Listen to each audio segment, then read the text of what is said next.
ஆகாஷ்வாணி மாநில செய்திப்பிரிவு வழங்கும் செய்திச் சுடர்.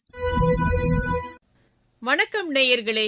இன்றைய செய்திச் சுடர் நிகழ்ச்சியில் மத்திய அரசின் சிறு குறு தொழில்துறையின் கீழ் இயங்கும் காதி கிராம தொழில்கள் ஆணையத்தின் தேன் புரட்சி திட்டத்தின் பயனாளி திரு ஜோதிஷ் நாயர் தேனீ வளர்ப்பு குறித்த தன்னுடைய அனுபவங்களை நம்முடன் பகிர்ந்து கொள்கிறார். வணக்கம் ஜோதிஷ். உலக தேனீக்கள் தினம் கொண்டாடப்படக்கூடிய இந்த நாளில் உங்களை நேர்காணல் செய்வதில் மகிழ்ச்சி ஜோதிஷ். அடிப்படையில் சாஃப்ட்வேர் இன்ஜினியராக இருக்கிறவங்க, ஐடி ஃபீல்டில் இருக்கிறவங்க நிறைய பேர் விவசாயத்துக்கு மாறிட்டு வராங்க.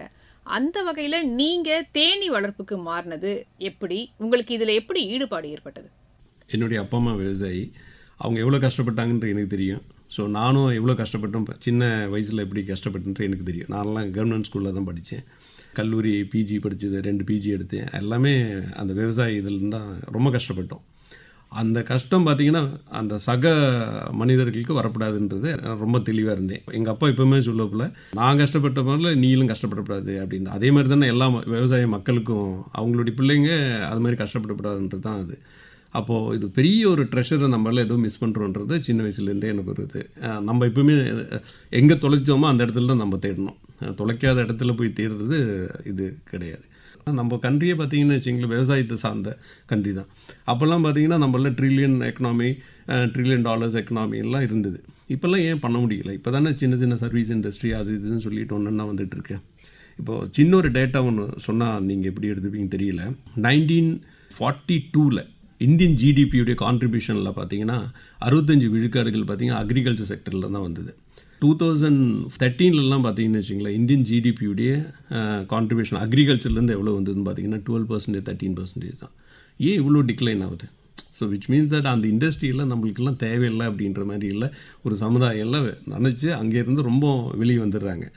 யாருமே விவசாயிங்க யாருமே பார்த்திங்கன்னா ரொம்ப சந்தோஷமாலாம் விவசாயம் வேண்டான்னு சொல்லிட்டுலாம் வெளியே வரது கிடையாது. அந்த ஃப்ரஸ்ட்ரேஷனில் தான் வெளியே வர்றாங்க. விவசாயிகளுக்கு என்ன அப்படின்னா, அவனுக்கு தெரியாத ஒரு விஷயம் என்ன அப்படின்னா, அவனுக்கு விவசாயத்தை பற்றி நல்லா தெரியும், அது எப்படி சந்தையில் எடுத்துகிட்டு வருதுன்றது தெரியாது.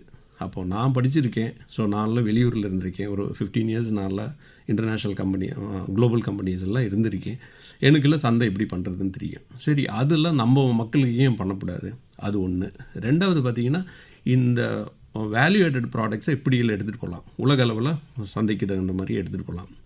மூணாவது, இது கோர் ஃபவுண்டேஷனே பார்த்திங்கன்னா ஏன் விவசாயம் எல்லாம் நலிவிழந்து போகுது அது யாருக்குமே தெரியல.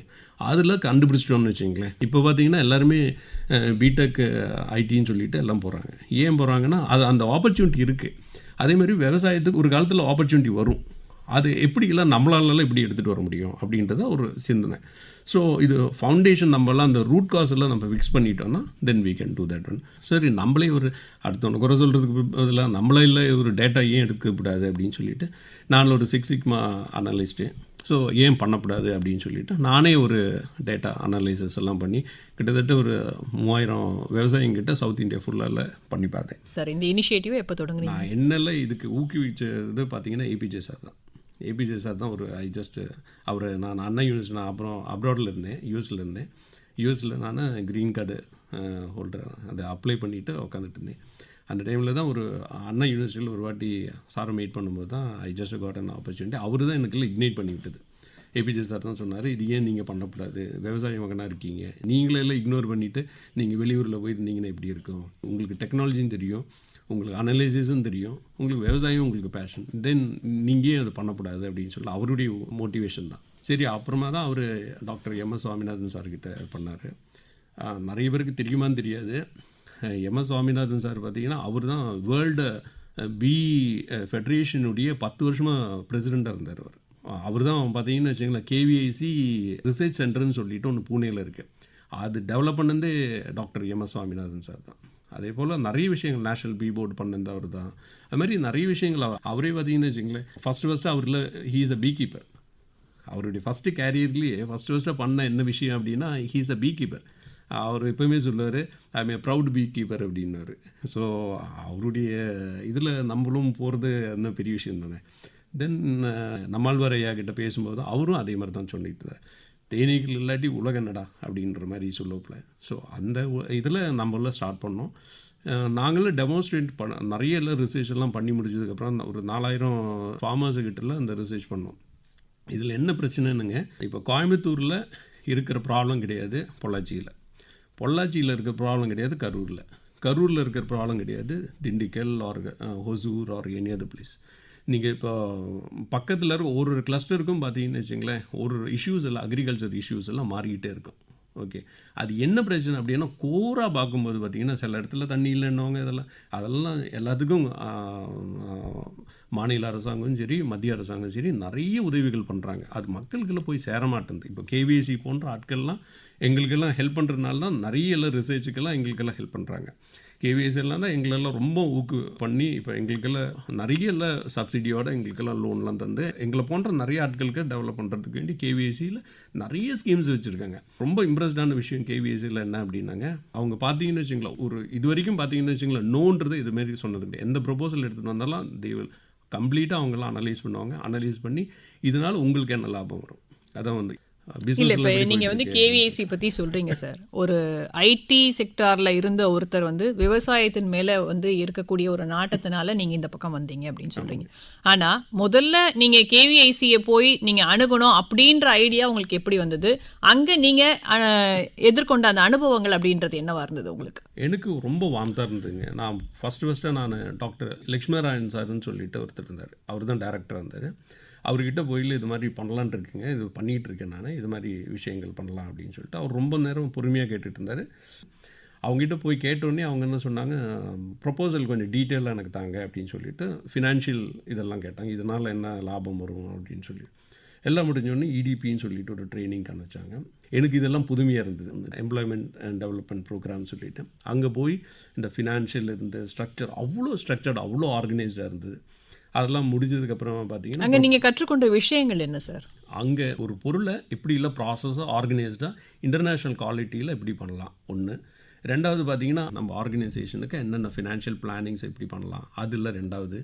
மூணாவது விஷயம் பார்த்தீங்கன்னா இது சந்தைக்கு எப்படி எடுத்துகிட்டு போகிறது, இது மதிப்பு கூட்டுதல் எப்படி பண்ணலாம். ஒரு அரசாங்கத்துடைய இதில் இவ்வளோ பெரிய விஷயம்லாம் பண்ண முடியுமா அப்படின்றது எனக்கெல்லாம் உண்மையுமே பெரிய பூரிப்பாக இருந்தது. விவசாயிங்கிட்ட இல்லை எல்லாருக்கிட்டையுமே நான் சொல்லுவேன், நான் இது மாதிரிலாம் இருக்குது, ஒரு ஸ்கீம்ஸ் எல்லாம் இருக்குது, என்னுடைய தெரிஞ்சவங்க எங்கள் ஊருக்காரங்க அவங்களுக்கெல்லாம் நான் சொல்லிகிட்டு இருக்கேன். ஸோ எல்லாமே பிஎம்இஜிபி தான். விவசாயிகள் வந்து பார்த்தீங்கன்னா உங்களுக்கு வந்து அது ஒரு புது அனுபவம். அவங்களுக்கு வந்து பார்த்தீங்கன்னா அவங்க ஆல்ரெடி வந்து தேனீ வளர்ப்பு அந்த மாதிரி விஷயங்களை வந்து அவங்க கண்கூடா அவங்க விவசாயத்தில் வந்து பார்த்துருப்பாங்க. ஆனால் அதை பற்றி அதிகமாக தெரிஞ்சுக்கிறதுக்காக அவங்க அங்கே வந்திருப்பாங்க. அவங்களோட இருக்கும்போது உங்களுடைய அனுபவம் வந்து எப்படி இருந்துச்சு அந்த கேவிஐசியில் கற்றுக்கிட்ட விஷயம்? விவசாயன்றது எனக்கு புதுமையெல்லாம் கிடையாது. ஸோ சின்ன வயசுலேருந்து நாங்கள் எங்களுக்கு பண்ணே இருக்குது, அதில் போய் பண்ணிக்கிட்டு இருக்கோம். அதனால எங்களுக்கும் சேம் ஸ்டேஜ் ஆஃப் இது தான் இருந்தது. பயிற்சி உங்களுக்கு எப்படி இருந்தது? ரொம்ப பியூட்டிஃபுல்லாக இருந்தது. அவங்க ஹைலி ஆர்கனைஸ்னால நம்ப கூட முடியல எனக்கு, இவ்வளோலாம் ஆர்கனைஸ்டெல்லாம் ஒரு மத்திய அரசாங்கம் பண்ணுவாங்களான்றது எனக்குள்ள ஒரு. ஸோ அது பியூட்டிஃபுல்லாக இருந்தது. இந்த இயர் பார்த்தீங்கன்னா நாங்கள் எக்ஸ்போர்ட் பண்ண போகிறோம், ஹனி இதெல்லாம் பண்ண போகிறோம். நிறைய வேல்யூ ஆடட் இது இல்லாமல் வேறு ஹனி இல்லாமல் விவசாயிகளுடைய வேல்யூ ஆடட் ப்ராடக்ட்ஸ் மிச்சம் இருக்க ப்ராடக்ட்ஸ் எல்லாம் இருக்குது இல்லைங்களா, அதுக்கு ஒரு கம்பெனி ஸ்டார்ட் பண்ணியிருக்கோம். மட்ராஸ் ஃபார்மர்ஸ்னு சொல்லிட்டு ஒரு கம்பெனி இருக்குது. அதுலேயும் பார்த்தீங்கன்னா நிறைய ஆர்கானிக் ப்ராடக்ட்ஸ் எப்படி எடுத்துகிட்டு வந்து அது மதிப்பு கூட்டுதல் எப்படி பண்ணலாம் அப்படின்னு சொல்லிட்டு அதையும் பண்ணிகிட்டு இருக்கோம். அதாவது உங்களுக்கு பயிற்சி கொடுத்ததுல வந்து கேவிஐசி வந்து எவ்வளோ முக்கிய பங்கு வகிச்சாங்களோ அதே மாதிரி அடுத்த கட்டமாக உங்களுடைய செயல்பாட்டிலையும் அவங்களுடைய பங்கு அப்படின்றது முக்கியமாக இருக்குது அப்படின்னு சொல்ல முடியும். அது எந்த அளவுக்கு உங்களுக்கு உதவிகரமாக இருந்தது சார்? இப்போ ஒரு சின்ன ஒரு எக்ஸாம்பிள் பார்த்தீங்கன்னா வச்சுங்களேன், இப்போ கேவிஐசியில் என்னென்ன ஈவெண்ட்ஸு ஹனி ரிலேட்டடான என்னென்ன ஈவெண்ட்ஸ் இருக்கோ அதுக்கெல்லாம் அவங்க கூப்பிடுவாங்க. என்ன மட்டும் இல்லை, எல்லா பெனிஃபிஷரியும் கூப்பிடுவாங்க. ஸ்கூல்ஸில், காலேஜஸ் ஒரு சம் அதர் ஈவன் இன்ஸ்டிடியூஷனில் பண்ணும்போது அவங்க கூப்பிடுவாங்க.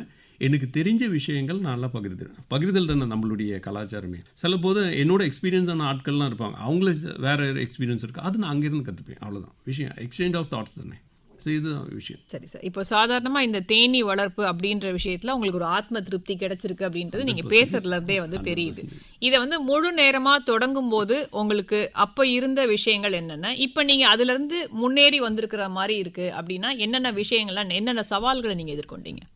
சவால்கள் என்ன அப்படின்னா மேடம், இது ஒன்று அப்படின்னா சேல்ஸ் தான். உலக சந்தையில் இது நிறைய பேருக்குலாம் நிறைய இப்போ இந்த நேர்காணல் கேட்டுக்கிட்டு இருக்க மக்களுக்கு என்ன சொல்கிறேன், நான் எந்த ப்ராடக்ட்டுமே நம்மள பொசிஷன் பண்ணும்போது வேர் வி ஆர் பொசிஷன்ட் அப்படின்றது பார்க்கணும். அதாவது நம்மளுடைய ப்ராடக்ட்டு இப்போ ஒரு சந்தைக்கு இதை எடுத்துகிட்டு போகிறோம் அப்படின்னா அந்த சந்தையில் விற்கிறதுக்கு முன்னாடி இந்த ப்ராடக்ட்டில் விற்க முடியுமா, இது உலகத்தில் எவ்வளோ டிமாண்ட் இருக்குது அப்படின்னு சொல்லிட்டு உலகத்தில் இருக்கிற 25% தேன் இந்தியன் தேன் தான் டிமாண்டு. இல்ல அதுக்கான காரணம் என்ன சார்? இங்க இருக்கிற சூழல் காரணமா இல்ல என்ன காரணம்? இல்லை, சூழல் மட்டும் இல்லை மேடம்.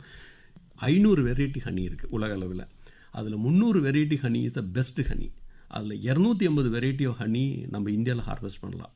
ஏன்னா இந்தியாவில் இருக்கிற அளவுக்கு மல்டிபிள் லெவல் ஆஃப் பூக்கள், மகரந்தம் இதெல்லாம் எங்கேயுமே கிடையாது. உலகத்தில் வி ஆர் ஹைலி பிளஸ்ட். அவ்வளோ பூக்கள் இருக்குது.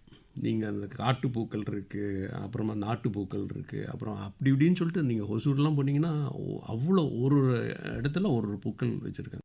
ஆகாஷ்வாணி மாநில செய்திப்பிரிவு வழங்கும் செய்திச் சுடர். ஒரு பூக்களுக்கும் பார்த்தீங்கன்னா ஒரு மெடிசின் ப்ராப்பர்ட்டிஸ் இருக்குது. ஓகேங்களா? அதான் நான் சொன்னேன். நான் 500 வெரைட்டிஸ் ஆஃப் ஹனி உலக அளவில் இருக்குது. அதில் 300 variety of honey termed as the best honey அப்படின்னு சொல்லலாம். அதில் பார்த்தீங்கன்னு வச்சுங்களேன் 250 இந்தியாவில் கிடைக்குதுன்னு வச்சுங்களேன். என்ன சொல்கிறீங்க? கிட்டத்தட்ட எல்லாமே நம்ம இந்தியாவில் இருக்குது. இந்தியாவில் இல்லாத இதே கிடையாது.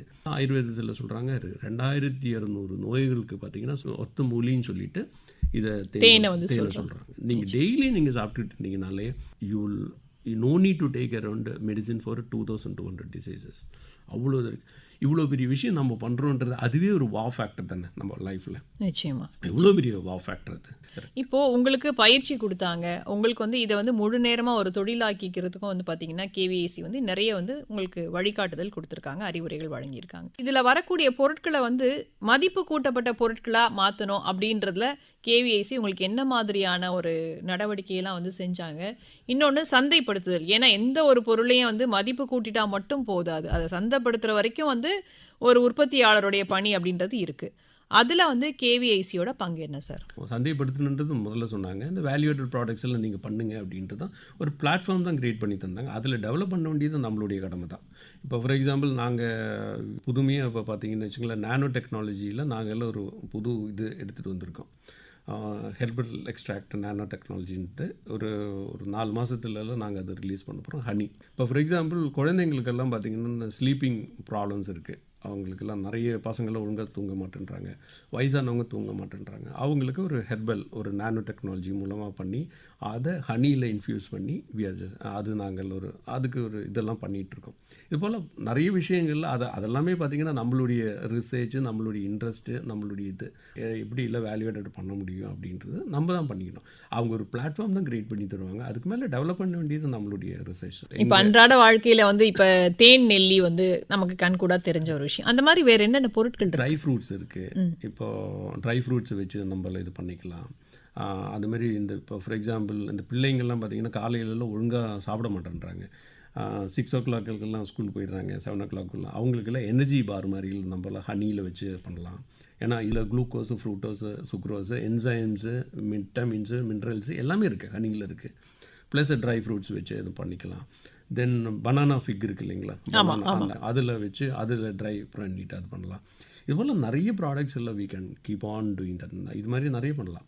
இது மாதிரி கேக்ஸ் எல்லாம் இப்போ நிறைய ஜென்சி குழந்தைங்களுக்கெல்லாம் பார்த்திங்கன்னா அவங்களுக்கெல்லாம் குக்கீஸ் எல்லாம் இப்போ நாங்கள்லாம் புதுசாக இன்ட்ரடியூஸ் பண்ணியிருக்கோம், ஹனி பேஸ்டு குக்கீஸு. ஓகே, அதே மாதிரி அதில் பார்த்திங்கன்னா ஹனியில் இருக்கிற சுகரை நம்ம இதில் வேல்யூ பண்ணி நம்ம பண்ணிக்கிட்டு இருக்கோம். ஹனி பற்றி மட்டும்தான் நம்ம இப்போ ஃபார் எக்ஸாம்பிள் ஹிந்து புராணத்துலேயும் அதே மாதிரி கிறிஸ்டியானிட்டிலையும் அதே மாதிரி இஸ்லாமத்துலேயும் எல்லா மதத்துலேயும் பார்த்தீங்கன்னு வச்சிங்களேன் அந்த ஹனியை பற்றிலாம் சொல்லியிருக்காங்க. அவ்வளோ இது இப்போ ஹிந்து புராணத்தில் பார்த்தீங்கன்னா அமிர்தம் அப்படின்னு சொல்லுவாங்க. அமிர்தம் அப்படின்னா என்ன, அவனுக்கு அதை சாப்பிட்டாச்சுன்னா அவனுக்கெல்லாம் மரணமே கிடையாது அப்படின்வாங்க. வாட் இஸ் அமிர்தம்? Is nothing but nectar. What is nectar? Nectar is nothing but honey. Honey தான். ஹனி எவ்வளோ சாப்பிட்றோமோ அவ்வளோக்கு அவ்வளோ அவனுடைய ஆயுளில் ஜாஸ்தி ஆகிட்டே இருக்கும். இதுதான் சிம்பிளான விஷயங்கள். நிச்சயமாக சார். விவசாயம் அதுதான் வந்து என்னுடைய பாரம்பரியமான ஒரு தொழில் அப்படின்றத நீங்கள் செலக்ட் பண்ணியும் அதுலேயும் வந்து பார்த்தீங்கன்னா தேனீ வளர்ப்பு அப்படின்றது எல்லாரும் வந்து கடினமாக பார்க்கக்கூடிய ஒரு விஷயம். ஆனால் அதுலேயும் வந்து நீங்கள் கேவிஐசியோட ஒரு ஹெல்ப்போட பார்த்தீங்கன்னா அதுலேயும் சக்ஸஸ்ஃபுல்லாக இருக்கீங்க. நிறைய விஷயங்களை வந்து பகிர்ந்துக்கிட்டீங்க. மிக்க நன்றி சார்.